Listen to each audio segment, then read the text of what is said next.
ইয়া আইয়ুহান নাবিয়্যু জাহিদিল কুফফারা ওয়াল মুনাফিকিনা ওয়াগলুজ আলাইহিম ওয়া মাওয়াহুম জাহান্নাম ওয়া বিসাল মিহাদ।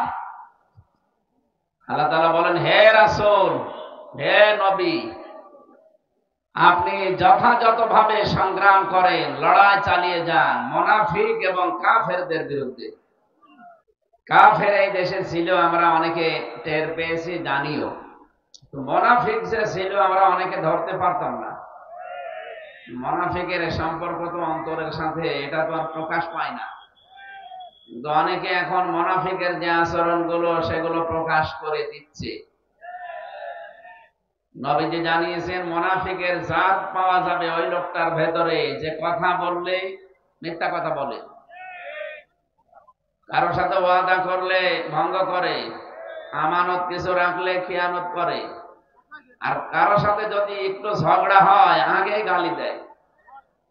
এই এলাকায় তো এই স্বভাব নেই। মুরব্বি মুরব্বি মানুষ দেখি মাঝে মাঝে, আমাদের চাইতেও বড় সন্তান আছে তাদের। এ সমস্ত ছেলেদের সামনে মেয়েদের সামনে এই মুরব্বি মানুষটা তার স্ত্রীকে একেবারে মুখ ছেড়ে দিয়ে গালি দিচ্ছে। এখন তার ছেলে আর মেয়ে যে প্রাপ্তবয়স্ক যারা দাঁড়িয়ে আছে, ওরা যদি আপনাকে ধরে এখন পিটায়, ওনার লজ্জা করে না এত বড় ছেলে মেয়ের সামনে তার মাকে গালি দিতে? আপনি মানুষ, স্ত্রীকে ছেলে মেয়ের সামনে গালি দেন, কারা? হাত তোলেন তো। আমার মনে হয় এটা এখানে বলা ঠিক হইল না। এই এলাকায় এরকম মানুষ নেই, আলহামদুলিল্লাহ। মা বোনেরা পর্দার আড়ালে বসে আছে, তারা কিন্তু জানে আপনি গালি দেন কিনা। যদি দিয়ে থাকেন, মনে করবেন যে আপনার ভেতরে মুনাফিকের জার্ম আছে। এই জার্ম দূর করার জন্য এখনই সময়। কারণ মুনাফিক হয়ে যদি কেউ মারা যায়, ও জাহান্নামে যাবে, একেবারে নিচে যাবে। অন্তত অন্য কিছু হয়ে মারা গেলেও তো জাহান্নামের উপরে থাকতে পারতাম। এজন্য আশা করছি আমাদের যার ভেতরে রোগ আছে, আল্লাহ যেন আমাদেরকে এক্ষুনি বাঁচার তৌফিক দেন। বলেন আমিন। অনেক মানুষ আমরা দেখতে পাচ্ছি এদেশে কাফের, মুনাফিক যে নাম বলা হয়, দিন দিন কোরআনের প্রতি আকর্ষণ বাড়ছে, আর এদের শত্রুতাও বিভিন্ন কায়দায় রূপ নিচ্ছে।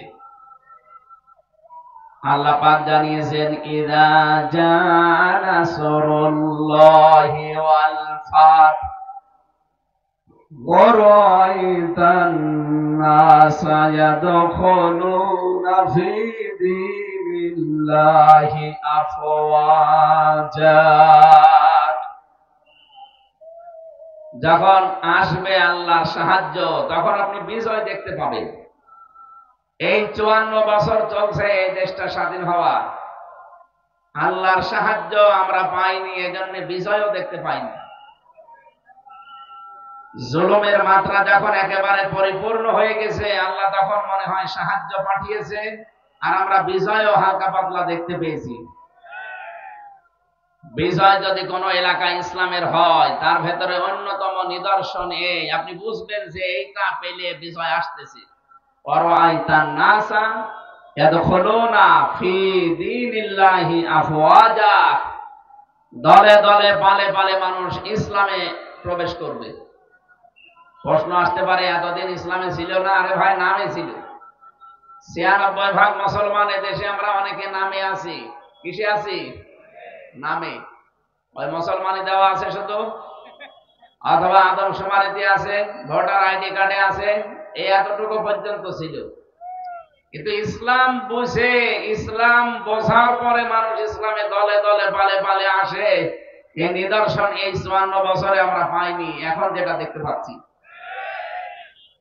আপনি আগস্টের 5 তারিখের আগের জরিপ দেখবেন, ইন্টারন্যাশনাল জরিপ গুলো, সর্বোচ্চ 100 জনের 15 জন মানুষ চাইতো এ দেশে ইসলাম কায়েম হোক, কোরআনের বিধান চালু হোক। মাত্র 100 জনের 15 জন। অথচ এই 5 মাসের ব্যবধানে এই দেশে এখন 100 জনের 58 জন মানুষ চাচ্ছে দেশে কোরআনের বিধান কায়েম হোক। 5 মাসে কি বেড়েছে না কমেছে? কত বেড়েছে আপনি টের পাচ্ছেন? কোরআনের এই আয়াতটা যে 100 ভাগ সত্য, এটা তার প্রমাণ। দিন যত যাবে আপনি দেখবেন দলে দলে মানুষ ইসলামে আসবে। আন্তর্জাতিক কিছু চাপ আছে, এগুলো যদি আমরা কাটিয়ে উঠতে পারি আমাদের ঈমান এবং আমলের উপরে ভিত্তি করে, আল্লাহর ওয়াদা, আল্লাহ এই দেশে ইসলাম কায়েম করে দেবে ইনশাআল্লাহ। ওয়াদাল্লাহুল্লাযীনা আমানু মিনকুম ওয়া আমিলুস সালিহাত লা ইস্তাখলিফান্নাহুম ফিল আরদ কামা ইস্তাখলাফাল্লাযীনা মিন ক্বাবলিহিম। আল্লাহ তাআলা বলেন আমি ওয়াদা করলাম। বলেন তো ওয়াদা কার? এটা তো মিথ্যা হওয়ার সম্ভাবনা আছে। হ্যাঁ, আল্লাহ বলেন ইন্নাল্লাহা লা ইউখলিফুল মিআদ, আমি যদি কোনো ওয়াদা করি কখনো ওটা ভঙ্গ করি না। সরাসরি ওয়াদা করছেন কে? আরো জোরে। আল্লাহ বলেন আমি আল্লাহ নিজে, ওয়াদাল্লাহ, আমি নিজে ওয়াদা করছি।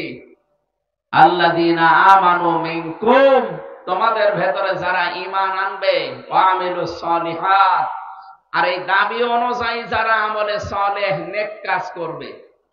আমি এই যে আকিজ গ্রুপের মাহফিল ছিল কিছুদিন আগে, এখানে আমলে সালেহের প্রতি একটা ছোট্ট ব্যাখ্যা দিয়েছিলাম। আমলে সালেহ বলতে আমরা অনেকেই মনে করি নামাজ, রোজা, দান, সাদকা, দাড়ি রাখা, এগুলো আমলে সালেহ, ভালো কাজ। আরে ভাই, সালেহ শব্দের শাব্দিক অর্থ হচ্ছে যোগ্য। সালেহ মানে কি? এটা কিন্তু রেকর্ড হচ্ছে, সারা দুনিয়ায় যাবে কালকে। এখানে আমার সামনে মাত্র এই 10,000 মানুষ না, এখন 18 কোটি মানুষ আমার সামনে বসে আছে। যশোরের নাম হয়তো এই রূপদিয়া, যশোর হয়তো বাংলাদেশে চেনে, রূপদিয়া অনেকেই চেনে না। কিন্তু কোরআনে কারিমের অনুষ্ঠানের কারণে কালকে তামাম দুনিয়ায় জানবে যে যশোরে রূপদিয়া বলে একটা জায়গা আছে। আল্লাহর কোরআন যেমন প্রচারিত, রূপদিয়াও প্রচারিত হয়ে যাবে ইনশাআল্লাহ। কি বুঝলেন? সালেহ মানে শুধু নামাজ, রোজা, হজ আর যাকাত না, শুধু জিকির আজকার না, নামাজের পরে শুধু মিষ্টি খাওয়া, এটাই সালেহ না। সালেহ মানে যোগ্য। সালেহ মানে কি? যারা ঈমান আনার পরে যোগ্য হয়ে গড়ে উঠবে। আল্লাহ বলেন আমি ওয়াদা করলাম তাদের সাথে, লা ইস্তাখলিফান্নাহুম ফিল আরদ। লামে তাকিদ নুনে সাকিলা, এখানে আলেম যারা আছে তারা জানে, 2 বার গ্যারান্টি দিচ্ছেন। আল্লাহ বলেন আমি গ্যারান্টি দিয়ে বললাম জমিনের শাসন ক্ষমতা তাদেরকে দিয়ে দেব। কেমন করে দেব? কামাস্তাখলাফাল্লাযীনা মিন ক্বাবলিহিম, তাদের পূর্বে যেমন দিয়েছিলাম এদের মতো করে দেব। আমাদের পূর্বে যারা ঈমান এনেছিল, ঈমানের উপরে টিকে ছিল, আপনি তাকান তাদের দিকে। হযরত জাকারিয়া ঈমানদার না বেঈমান? আরো জোরে বলেন। ঈমানের উপরে টিকে থাকতে গিয়ে তাকে ছিঁড়ে ফেলেছে, তারপরও তিনি ঈমান ত্যাগ করেননি। সুতরাং আমাদেরও যদি এরকম সামনে অবস্থা আসে, ঈমান আনার পরে যদি আমরা টিকে থাকতে পারি, মাস্ট বি আপনি আল্লাহর আয়াত বিশ্বাস করে নিতে পারেন, আল্লাহ জমিনের শাসন ক্ষমতা আমাদের দেবেন। কিন্তু আমাদের যোগ্য হওয়া লাগবে। যে জায়গাটা চালানোর জন্য শিক্ষা দরকার এবং প্রশিক্ষণ দরকার। শিক্ষার প্রশিক্ষণ নিয়ে যদি আপনি সত্যি ওই জায়গা পর্যন্ত যেতে পারেন, মহান আল্লাহ অবশ্যই আপনাকে জমিনের কিছু দেখাবে।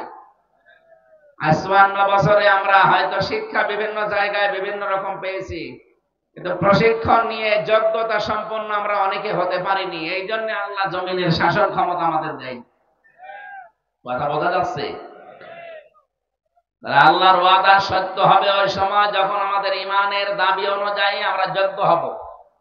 আল্লাহ প্রত্যেকটি জায়গায় দিক আর বিভাগে যেন যোগ্যতা সম্পন্ন মানুষকে আল্লাহ তৈরি করে এবং এই জমিনের শাসন ক্ষমতা আল্লাহ ঈমানদারদের হাতে যেন তুলে দেন।